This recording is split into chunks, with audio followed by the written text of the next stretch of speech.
Episode 19, titled Passive Recon Fundamentals, we're going to focus on how passive reconnaissance gathers useful clues while keeping disturbance low and reducing unnecessary exposure.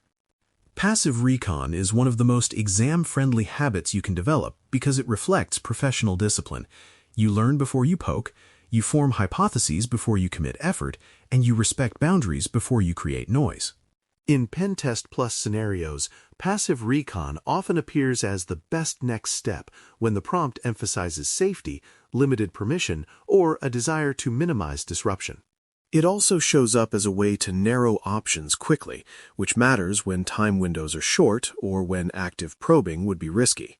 The practical goal here is to help you see passive recon as a structured evidence-gathering phase, not as casual internet wandering. By the end, you should be able to describe what passive recon produces, how you use it, and how you keep it ethical and defensible. A useful starting point is the organization footprint, meaning the public traces that describe what an organization is, what it does, and how it presents itself to the world. Public pages often reveal business units, services, and locations, which can hint at what systems and workflows might exist behind the scenes. Postings and announcements can signal new products, migrations, or initiatives which may correlate to new exposure or changing technology stacks. Partner mentions and third-party references can also be informative because they sometimes reveal integrations, platforms, or outsourced services that shape real attack surfaces. The key is to treat footprint sources as clues, not as confirmations, because public material can be incomplete or curated for marketing. In exam reasoning, the footprint phase helps you build context and identify plausible targets and entry points without touching internal systems. When you interpret footprint information carefully, you avoid assumptions and you gain a realistic picture of what may matter. Technology signals from public artifacts are especially valuable because they can hint at domains, infrastructure patterns, and exposed surfaces without requiring direct interaction that could be disruptive. Domains and domain relationships can suggest how the organization structures its services, such as separating customer-facing systems from internal portals or support platforms. Certificates and related public indicators can reveal naming conventions, subdomain patterns, and the presence of certain types of services, which can guide later hypotheses. Metadata in public artifacts can also provide hints about technology choices, such as platform families, document creation patterns, or service integrations, though these hints should be treated cautiously. The point is not to label a stack with absolute certainty based on a single clue, but to accumulate signals that point toward likely categories of services and vendors. In exam scenarios, this kind of reasoning helps you choose options that align with evidence-based planning rather than guesswork. People signals are another major passive recon dimension because organizations are run by people, and people create patterns that shape access workflows. Roles and job functions can reveal what teams exist, what responsibilities they hold, and what kinds of systems they likely interact with as part of daily operations. Naming patterns can sometimes be inferred from public contact conventions, which can inform hypotheses about how accounts or identities might be structured without turning into unsafe or invasive behavior. Likely access workflows can also be suggested by how organizations describe onboarding, support, or customer interaction, which can hint at what identity boundaries and approval paths might exist. The ethical approach here is to treat people's signals as contextual understanding, not as targets, and to avoid any action that crosses into unauthorized personal data handling. On the exam, people signals matter because they can explain why certain controls exist and where common weaknesses might arise, especially around identity and access management. A professional mindset uses people signals to understand the environment, not to exploit individuals. Public code and public documents can expose paths or secrets, and this is one of the reasons passive recon must be handled carefully and ethically. Publicly accessible code repositories or shared documents can sometimes reveal internal paths, configuration assumptions, or accidental disclosure of sensitive values. The key exam-relevant concept is that exposure can exist through careless publication, and a tester must recognize the risk without mishandling the data. In a professional workflow, you focus on identifying the existence and type of exposure and capturing minimal evidence that supports remediation, rather than copying or spreading sensitive content. This is also where boundaries are important, because publicly accessible does not automatically mean ethically fair game for broad collection, especially if the engagement rules emphasize minimum necessary evidence. Pen Test Plus scenarios may hint at exposed documents or code artifacts as part of the story, and your best response usually involves responsible documentation and escalation through the right channels. When you treat public artifacts as potential exposure points, you add a strong dimension to your recon without crossing ethical lines. Breach and credential exposure concepts often appear in passive recon discussions because reused credentials and leaked identity data can change likelihood dramatically, even when you never handle anything unsafely. The exam typically expects you to understand the idea that credential reuse increases risk and that an organization's exposure history can inform prioritization and defensive urgency. The key is to keep this at the concept level. Recognize that exposed credentials can exist, that reuse can amplify impact, and that handling must be ethical and aligned with authorization. In a professional context, you avoid collecting or disseminating sensitive credential material beyond what is strictly required, and you treat any discovery as a trigger for careful reporting and controlled action. Passive recon can help you form hypotheses about where credential-based risks might be highest, such as in identity-heavy environments or where public-facing services are common. On Pen Test Plus questions, the best answers usually emphasize responsible handling and communication rather than opportunistic use.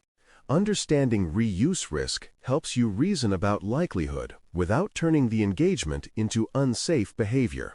The purpose of passive recon is to build hypotheses, and a good hypothesis is a practical statement about likely services, vendors, and entry points that can be tested safely later. Hypotheses should be grounded in multiple clues rather than in one signal, because single-source conclusions are often wrong. For example, a public footprint might suggest customer portals, technology signals might suggest certain hosting patterns, and people signals might suggest identity workflows, and together they form a plausible picture of where the most meaningful exposure might be. A hypothesis is also useful because it helps you prioritize, deciding what should be examined first and what can be deferred, especially under time constraints. In exam reasoning, hypothesis building is often what separates a thoughtful recon approach from random exploration. The goal is not to be perfect. It is to be directionally correct and evidence-based enough to guide the next phase. When you can state hypotheses clearly, you can also explain why a particular next step is reasonable. Legality and ethics are inseparable from passive recon, because passive does not mean permissionless, and the exam will test whether you understand that distinction. Use only authorized sources and respect boundaries, meaning you operate within the scope and rules of engagement and avoid accessing anything that is not permitted, even if it appears reachable. Ethical passive recon avoids invasive collection, avoids unnecessary personal data handling, and avoids any behavior that could be interpreted as harassment or unauthorized probing. It also respects third-party terms and client expectations, because the client's permission may not override platform rules or legal constraints. In exam scenarios, the best answer often includes the idea of staying within authorized boundaries and documenting findings responsibly, rather than expanding into questionable areas. Passive recon is valuable precisely because it can be done with minimal disturbance, but that value disappears if it crosses ethical lines. A professional tester uses passive recon to reduce risk, not to create it. Documenting passive findings is part of making them useful and defensible because a clue that cannot be traced back to a source is hard to trust and hard to act on. A good documentation habit is to cite the source type and your confidence level rather than treating every clue as fact. Source type can be described in plain terms, such as public page, public artifact, partner mention, or metadata signal, because that helps readers evaluate reliability. Confidence should reflect whether the clue is direct and recent or indirect and potentially outdated, because passive recon is vulnerable to staleness. Documentation should also be minimal and responsible, avoiding copying sensitive content and focusing instead on describing the exposure and why it matters. In exam contexts, disciplined documentation often separates strong answers from vague ones because it shows you understand evidence handling. When you document passive recon well, you create a clean bridge from clues to next actions. There are predictable pitfalls in passive recon, and the exam will often test your awareness of them.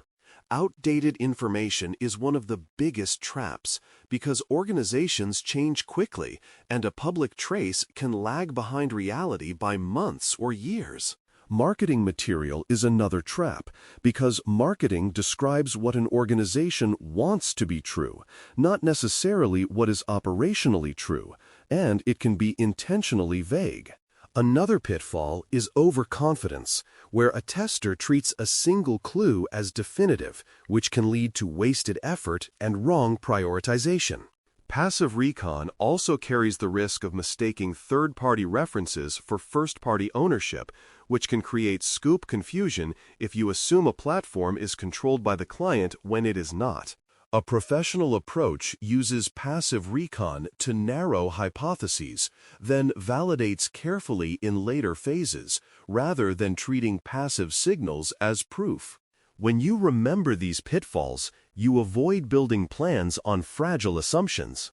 Now walk a narrative example of building a target profile from public traces, because that shows how passive recon becomes a coherent story. Imagine you begin with a public footprint that shows the organization offers a customer-facing service and operates in a regulated space, which suggests sensitivity and strong constraints. You observe partner mentions that imply integrations with external platforms, which hints at third-party boundaries and terms of service constraints. You notice technology signals that suggest a structured domain footprint with separate portals, which suggests multiple entry points with different trust assumptions. People signals indicate distinct roles and support functions, which suggests identity workflows and access governance patterns that could influence how accounts and privileges are managed. From these clues, you build a profile that identifies likely entry points, likely high-value assets, and likely constraints, and you can state these as hypotheses rather than as certainties. The value is that you now have a reasoned plan for what to validate next, rather than a random list of things to try. Passive recon guides later actions by shaping priorities and making testing safer, because it reduces guesswork and prevents unnecessary probing. If passive clues suggest that a particular portal is the main entry point, you can focus validation there rather than scanning broadly and creating avoidable noise. If clues suggest high sensitivity or strict operational constraints, you can plan lower impact validation steps and tighter communication routines, which is often what Pen Test Plus scenarios reward. Passive recon also helps you identify likely dependencies, such as identity systems or third-party services, which informs where boundaries may exist and where authorization may need clarification. The result is not just efficiency, but professionalism, because you can explain why you chose a given path and how your decisions were grounded in evidence. On the exam, this kind of reasoning supports best next step choices that favors structured progression and minimal disturbance. When passive recon is used correctly, it is a force multiplier that improves both safety and clarity. A memory phrase helps you remember what to look for and what to write down, and a simple one is people, tech, exposure, evidence notes. People reminds you to understand roles and workflows without turning individuals into targets. Tech reminds you to collect technology signals that shape hypotheses about services, entry points, and controls. Exposure reminds you to look for signs of unintended public visibility, such as public artifacts that suggest sensitive paths or risky assumptions, handled ethically and minimally. Evidence notes reminds you to record source type and confidence, so passive clues become actionable and defensible rather than rumor. When you use the phrase, you naturally cover the major passive recon dimensions without drifting into unfocused browsing. It also keeps you aligned with exam expectations because it reinforces disciplined thinking over random collection. If you can repeat the phrase, you can run a passive recon session with purpose. In this episode, the key value of passive recon is that it builds an evidence-based understanding of the environment with minimal disturbance, which improves prioritization and reduces risk. Organization footprint, technology signals, people signals, and public artifacts can all produce clues. But those clues must be treated as hypotheses that require later validation rather than as final truth. Breach and credential exposure concepts can inform likelihood reasoning, but they must be handled ethically, with minimum necessary evidence and controlled disclosure. Documenting findings by source type and confidence preserves defensibility, while awareness of pitfalls like outdated information and marketing distortion prevents overconfidence. Use the People Tech Exposure Evidence Notes phrase to keep your thinking structured, and then practice building one target profile in your head from public traces, because that mental rehearsal is how the habit becomes automatic. When passive recon is disciplined, it becomes the calm beginning of a professional engagement rather than a noisy scramble for clues. Thanks for listening. For more audio courses, daily newsletters, and more, please visit baremetalcyber.com.